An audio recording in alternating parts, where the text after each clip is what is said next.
2 or 3 years, they end up getting in a serious fight and they get time added and they stay Hmm. even longer. And you Yeah. think this perpetual cycle. Yeah, absolutely. It's really sad too. You know, you see guys stab someone or hit him in the head with a lock, and now they're looking at an attempted murder charge, and they might not be getting out ever. You know, in the state of Kansas, attempted murder is the same as murder. It's a severity level one, and depending on where you fall on the sentencing grid, you might not ever get out on that. So, um, someone who goes down for 3 years or something like that could stay forever. You know, um, I talked about that in a video. I have a video called "How Long Is Life in Prison?" And in that video, I kind of said, you know, if you're sentenced to life in prison, you could get out. You know, a lot of guys who have life sentences are going to get out. They have the appeals process. They can appeal their conviction. They can appeal their sentence. There's a lot of different things you could do there.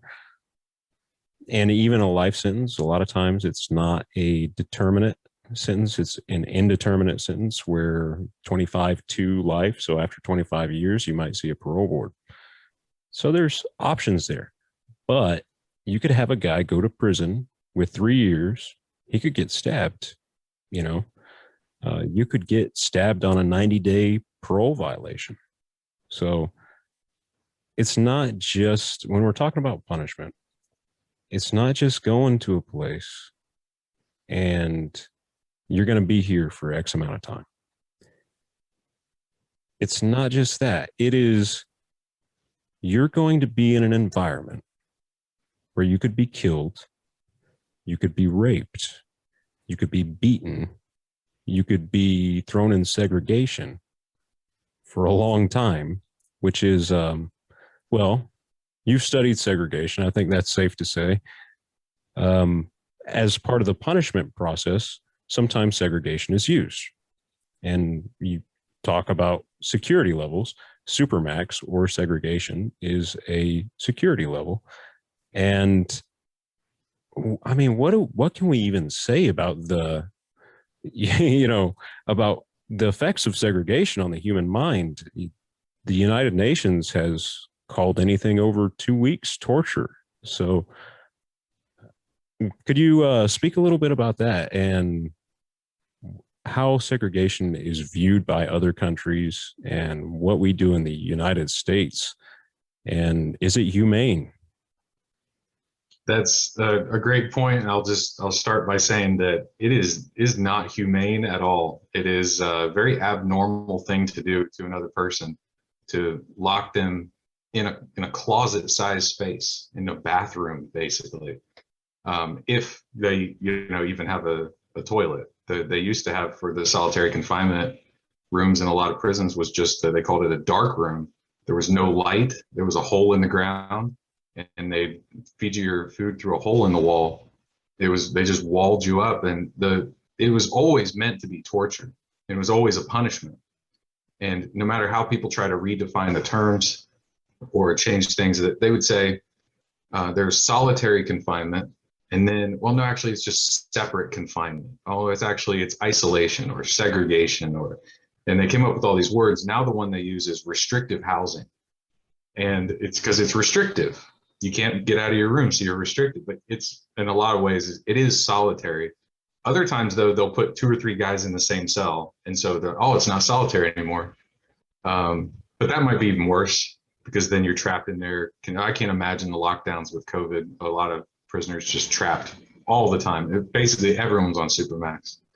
But I think the main way to frame this, what you're talking about, is that it all goes back to the idea of punishing our way out of trouble. That in America, someone's bad, you punish them.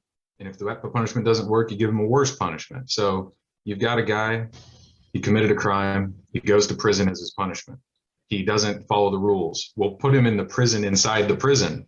And if he doesn't like that, we'll put him in a smaller prison. And they got rid of whippings. They can rough you up, or you're saying the black suits tackle Yeah. you, hurt you. They can hurt you, and they just call it, instead of calling it corporal punishment, they're restraining you. So Yeah. they can do that.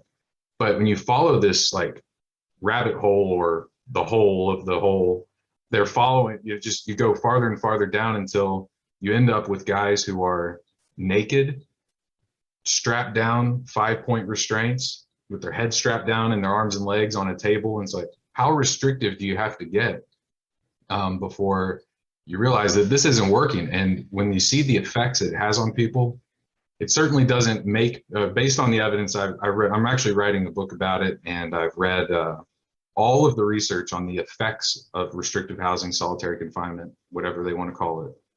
And you see that if it worked, if torture worked, then maybe in Guantanamo Bay, they're torturing a terrorist. If it worked, it would be ethics against effectiveness. Like, oh, it's immoral to torture someone.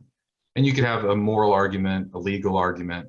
But when it comes to usefulness and effectiveness, at that level, even the warden has to listen to you. And you just say, it doesn't reduce misconduct, it doesn't reduce violence. For some people, it increases it. It certainly increases the chance that the person will attempt suicide, that they're going to have, it'll increase the symptoms of someone's mental illness.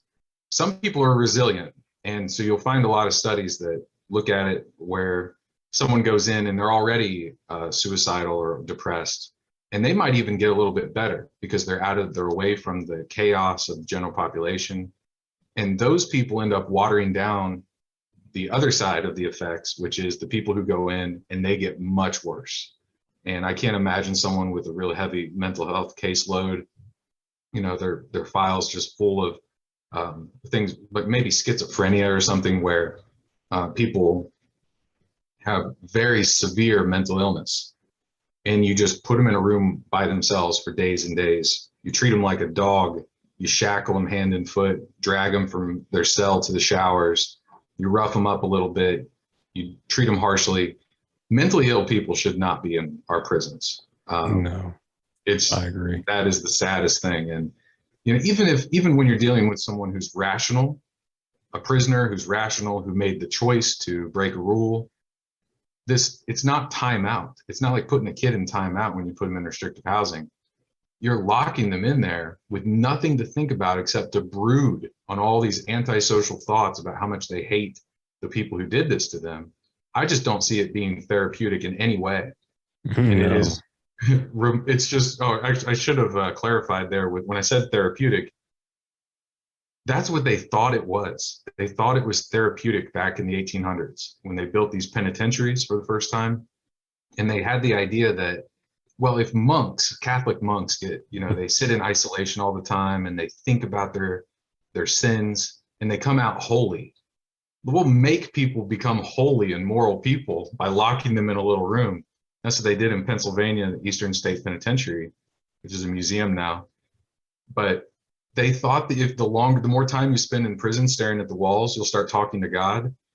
Well, they weren't wrong. You might start talking to someone who's not there, but maybe it's because it's causing a severe mental illness. Right. Yeah. And segregation will do that easily. Have you ever been to Alcatraz? I have. Have you? Have you seen the isolation cells? Oh yeah. Then I feel bad even saying this, that I went to a tourist attraction to visit a prison, and here I'm talking to someone who suffered the trauma of prison. So I hope it's not offensive that I No, paid it's not. But the reason why I bring up those isolation cells, so you've seen them. You have the bars on the inside of the isolation cell, and then you have the solid door that closes on the outside. Alcatraz uses almost the exact same isolation cell as Lansing, where I was in the hole for over a year in segregation. Those are called MRA cells or slam cells. So you go in there and you have both the doors, you have the bars, and then you have the solid door on the outside. So you can't see out and you can't talk to the guy in the cell next to you.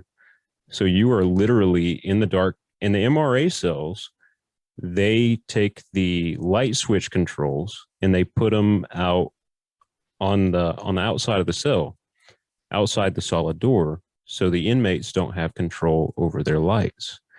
And if you upset the officers, they'll shut off the light and they'll just leave you in darkness. And you have that little square window. And a lot of the square windows, they'll have a sliding cover on them, but you got this little square window that lets in light, but it's so far away from your bars, you can't really see how, you know? And that's supposed to help you somehow. You know what I mean? I cannot believe that's the same model, because whenever I get a tour of a working prison and I'm Mm-hmm. like a guest as a researcher, they show me the cells and they're like, oh, it's all sunny and bright and I'm there at 9 o'clock in the morning and the lights are on and everyone's out and about, and you're like, well, but that the Alcatraz ones, like, if your viewers saw the movie Escape from Alcatraz, that was actually filmed in that cell. So you could look up the video clip of Clint Eastwood being slammed in there, and then they spray him with a garden hose. But in pitch black darkness, I can't. And Yeah. that's actually that is a violation of one of the Nelson Mandela rules from the United Nations. Is that not only can you not put someone in there for more than 14 days, you're not supposed to have the lights on all the time or off all the time, Mm-hmm. and that alone is a violation of international law, but America just doesn't care. Right. Yeah, absolutely. And the reason why they use that setup in Lansing, or whether they used it when I was there, it's no longer open.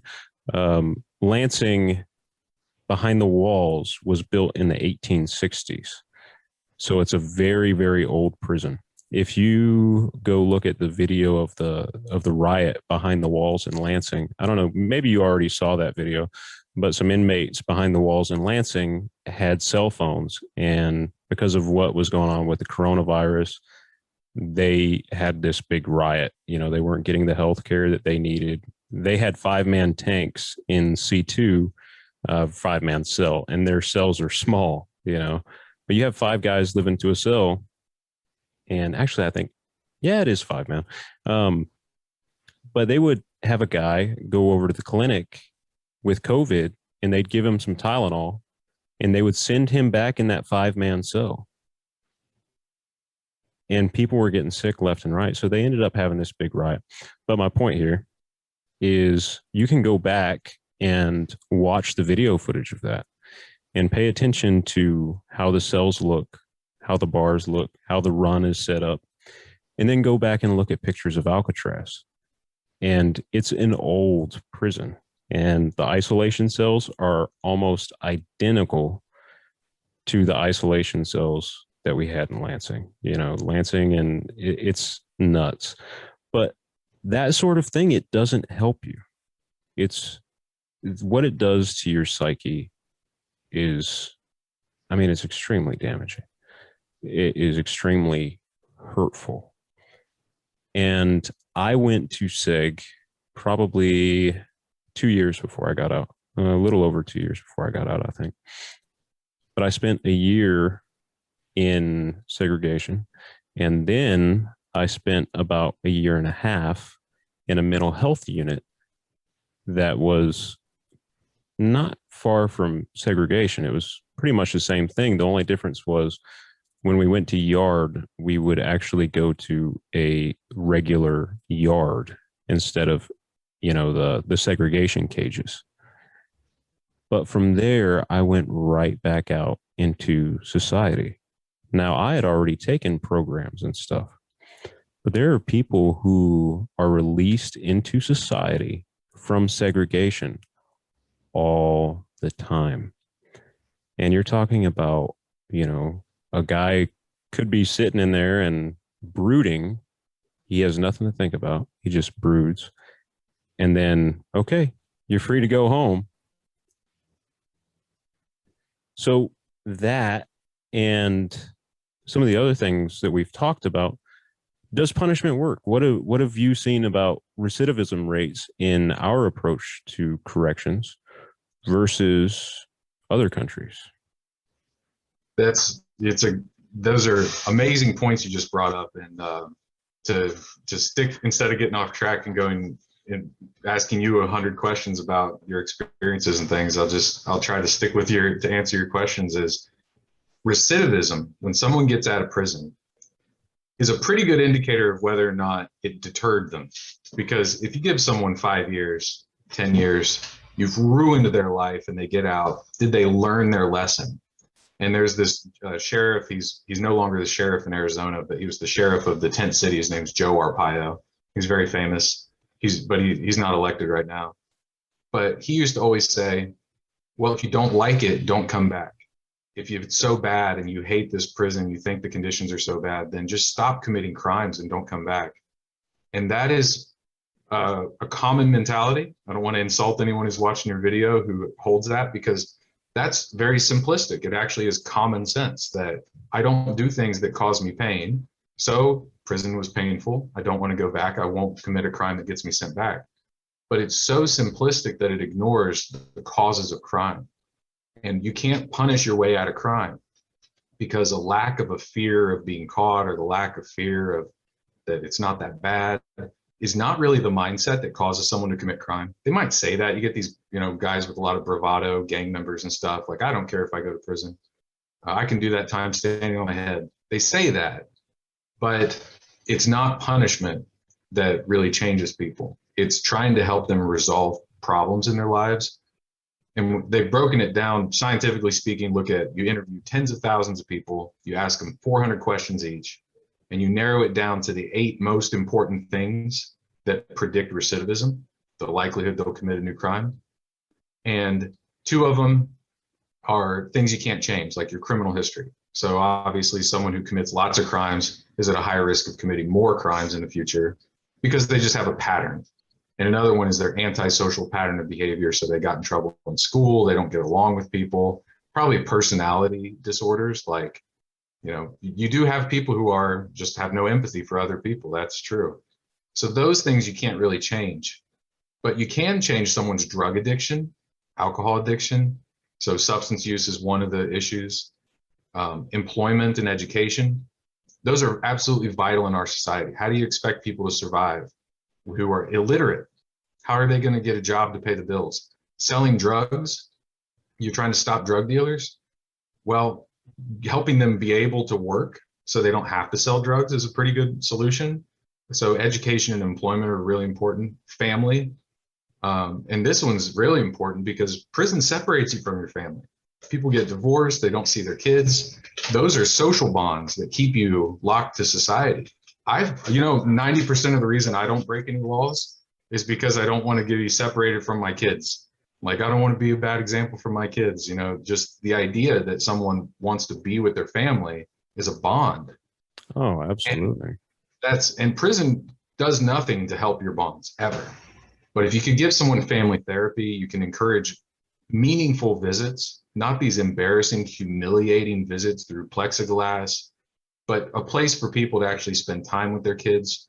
Then maybe prison wouldn't have those horrible effects. When people get out and they have nothing to lose, why not go back and get some drugs the day you get out? Why not go back to the life of crime? Your wife divorced you. She was the only thing keeping you from something else. So we destroy people. And there are a few other things too, like, but they're all kind of interconnected. And one of them is your antisocial friends. Your parents ever say something like, those kids, don't hang out with those kids, they're trouble, they'll get you in trouble. That's true. Gang members lure people into a life of crime. You hang out with the wrong people. That's kind of true. So you want to give people the skills to avoid trouble. But the one that we do a lot with in our programs, cognitive behavioral therapy, is to target antisocial attitudes. Prison reinforces antisocial attitudes, that fighting is good, the toughest survive, working hard is for losers, I'm going to take advantage of other people. A lot of people have antisocial attitudes, and you can use cognitive behavioral therapy to say, it is in your best interest to stop and think, don't get in trouble, don't do these things.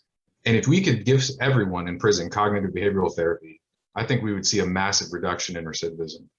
But as it stands, it's something like 60 to 70% of people, as soon as they get out of prison within the first 3 years, are going to be rearrested. And then depending on the state, 20 to 50% of them might go back to prison. They commit a severe enough crime, they go back to prison. And I see this sometimes, like, I do a lot of data analysis, and I got a big data set, and I'll see one guy's name, or not his name, but like an anonymous number. And I'll see that he got out of prison, and 3 months later, he's back in prison on a new charge number. There's a human being behind that number. What made him commit a new crime when he got out? What could we have done differently? So the correction system doesn't correct very many people. And those 30% who don't get rearrested, they're probably just too old. They just matured on their own. You took someone when they were 20, locked them up till they're 30. They have a different mindset. You matured. The idea that we incarcerate young people, I just find so counterproductive, anti-science, and it's immoral. I try not to make moral arguments too often because people think that you're being too soft on crime or something. But so I try to look at evidence. But think about taking someone like you who were so young and deciding what is the best way to cause harm to this person so that they'll follow the rules when they get out. It did not prepare people for when they get out. The correction system is designed to punish. All of these, and really rehabilitation in a prison setting is so much less effective than rehabilitation in the community because the prison environment corrupts it. And you got somebody in drug treatment, he's doing good, therapeutic community, he's learning how to avoid the temptations to use drugs. And then you were in the wrong place, or you were rude to a correctional officer. I look at data from prisons and I'm evaluating, why did someone get put in restrictive housing? Why were they punished? And it's for petty things like that. Taking contraband, prison, or messing with prison property, which is like stealing from the kitchen, minor things. And they'll put you in the hole for 12 days on average, and for minor things. And I think, okay, so I did an analysis comparing people in drug treatment programs and what causes them to drop out or fail to complete the program. And it was being put in restrictive housing. That was the number one predictor. They would get in trouble for some, and you know what? Imagine this, he's dealing with drug addiction. He's in prison. This is as rock bottom as you can get. He's in a therapy program. And the charge they get him with is having drugs. He clearly has a drug problem if he's still got drugs in his therapeutic community inside the prison. But the punishment is to kick him out of the therapeutic community and put him in the hole. Right. I don't think putting someone in isolation is going to solve a drug addiction problem. Right,